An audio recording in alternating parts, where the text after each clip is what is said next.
రకాల చర్మ సమస్యలకు శాశ్వత పరిష్కారం ఈ శ్రీత 9281458181. లక్షలాది మంది భక్తులు అరుణాచలేశ్వరుడి దర్శనానికి వస్తున్నారు. ఈ నేపథ్యంలో దేశ విదేశాల నుంచి కూడా వచ్చి ఇక్కడ స్వామిని దర్శించుకునేందుకు చాలా మంది ఎంతో ఉత్సాహం చూపిస్తారు. ప్రత్యేకించి శివరాత్రి రోజున దర్శనం చేసుకుంటే మరింత పుణ్యం అనేది కూడా వాళ్ళ భావన. ప్రస్తుతం మనతో పాటు ఒక భక్తులు ఉన్నారు. వారు కాలిఫోర్నియా నుంచి వచ్చారు. వారితో మాట్లాడదాం. ఇక్కడ అరుణాచలేశ్వరుడు పిలవడం అనేది అదృష్టంగా భావిస్తూ నిన్ననే వచ్చాను ఇక్కడికి.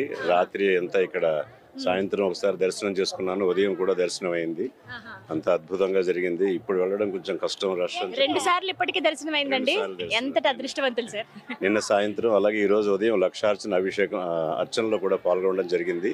తెల్లవారుజామున 5 గంటలకి. అదంతా కూడా శివయ్య అదృష్టంగానే భావిస్తున్నాం. ఎంత సమయం పట్టింది మీకు దర్శనానికి?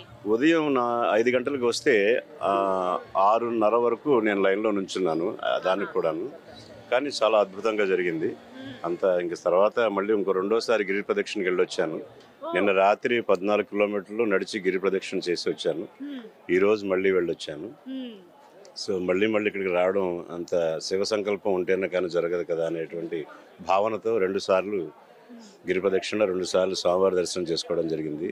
ఈ పర్టికులర్ లొకేషన్లో ఒక అద్భుతమైన విశేషం ఏంటంటే, సృష్టి ఆవిర్భవించినప్పుడు బ్రహ్మ విష్ణువుల మధ్యన జరిగిన వాగ్వాదంలో పరమశివుడు ఆవిర్భవించి ఒక లింగం, అగ్నిలింగం రూపంలో వచ్చి వారి మధ్య ఉన్నటువంటి ఈ ఈగోయిస్టిక్ ఫీలింగ్ని పోగొట్టే విధంగా పరమశివుడు ఇక్కడ ప్రతిష్ఠింపబడి, అంటే ఆయన వచ్చి ఆ అగ్నిలింగంలాగా ఉద్భవించి తర్వాత వారి సమస్యను పరిష్కరించిన తర్వాత వారి అహంకారాన్ని కొంచెం, అప్పట్లో అహంతోటి బ్రహ్మ విష్ణువులు ఉండేవారు, వారిని తగ్గించి, అహంకారాన్ని తగ్గించి ఇక్కడ స్థిరపడ్డాడు అనేటువంటి ఒక పురాణం ఉంది.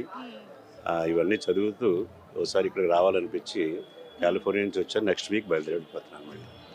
ప్రతి సంవత్సరం ఏదో ఒక ప్రాంతానికి వెళతానని అంటున్నారు కదా, శివయ్యతో మీకున్న అనుబంధం చెప్పండి. అంటే ఏవైనా కొన్ని కార్యాలు మనం అనుకోకుండా జరుగుతూ ఉంటాయి. ఎప్పుడైనా ఆయన నిదర్శనాలు చూపించడం కానీ, ఆయన మీ కళలో కనిపించడం కానీ, ఇలాంటివి ఏమైనా జరిగాయా?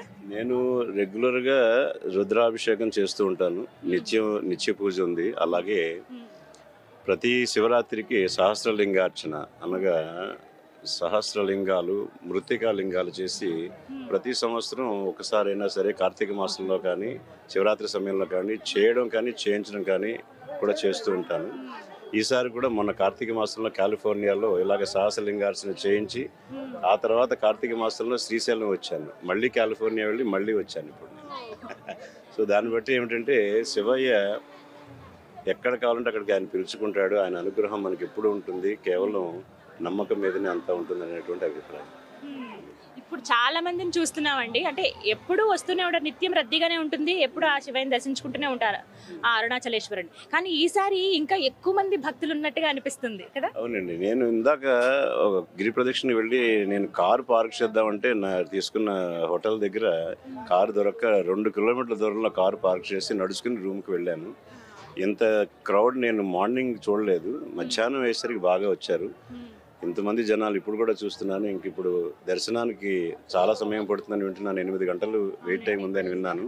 అందుకనే బయట నుంచి ఇంక దండం పెట్టుకుని రేపు మార్నింగ్ ఫ్లైట్ రిటర్న్ అది. కానీ అదృష్టవంతులే, ఇప్పటికే 2 సార్లు దర్శనం అయిపోయింది. చివరిగా ఏం చెప్పాలనుకుంటున్నారు? శివుని అనుగ్రహం ఉంటే ఎప్పుడైనా ఆయన ఎక్కడికైనా పిలుచుకుని వస్తాడు. ఆ నమ్మకంతో మనం భక్తులందరం కూడా ఎప్పుడు ఉండాలి. శివాశీస్సులు అందరికీ ఉంటాయి. అరుణాచలేశ్వరాయ నమః. చూసారుగా, నిజంగా చాలా సంతోషం అనిపించింది.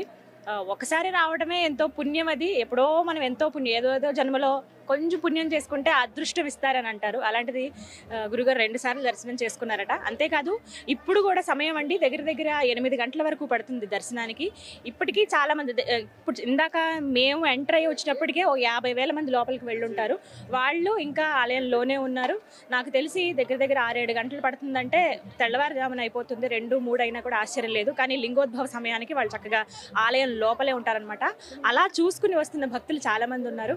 అలా దర్శనాలు అవుతూనే ఉన్నాయి. మరోవైపు ప్రదక్షిణలు కూడా ప్రారంభమైపోయాయి. ఈ సమయానికి ప్రారంభించి అలాగే ఉదయానికి కంప్లీట్ చేసుకునే విధంగా, అంటే అన్ని దేవాలయాలు కూడా ఇవాల్టి రోజున ప్రత్యేకంగా తెరిచే ఉంచుతారు. 14 కిలోమీటర్లు ఏదైతే మొత్తం గిరివలయం ఉంటుందో ఈ చుట్టూరు కూడా ఆలయాలు, చిన్న పెద్ద ఆలయాలు చాలా వరకు మనకు కనిపిస్తాయి. ముఖ్యమైనవి కొన్ని ఉంటాయి. లింగాలు 8 లింగాలు ఉంటాయి. అవన్నీ దర్శనం చేసుకోవడానికి కొంత మామూలు రోజుల్లో అయితే మూసివేస్తారండి. 9 గంటల తర్వాత ఆలయం మూసివేస్తారు, మళ్ళీ ఉదయం 6 గంటలకు తెరుస్తారు. కానీ ఇవాళ రోజున మాత్రం మొత్తం 24 గంటలు కూడా తెరిచే ఉంటాయి ఆలయాలు. చక్కగా దర్శనం చేసుకుంటూ ఒక్కొక్క లింగాన్ని దర్శనం చేసుకుంటూ నెమ్మదిగా అలాగా గిరివలయం అంటే గిరి ప్రదక్షిణ పూర్తి చేసుకుని అయ్యగారి దర్శనం అంటే ఆ స్వామి దర్శనం చేసుకుని క్షేమంగా వాళ్ళ ఇళ్ళకి వెళ్ళడానికి అందరూ సిద్ధమయ్యారనమాట. గిరి ప్రదక్షిణ ఎప్పుడెప్పుడు చేద్దామని మాకు కుతూహలంగా ఉంది. ఇంకా మరి కాసేపట్లో గిరి ప్రదక్షిణ కూడా ప్రారంభిద్దాం.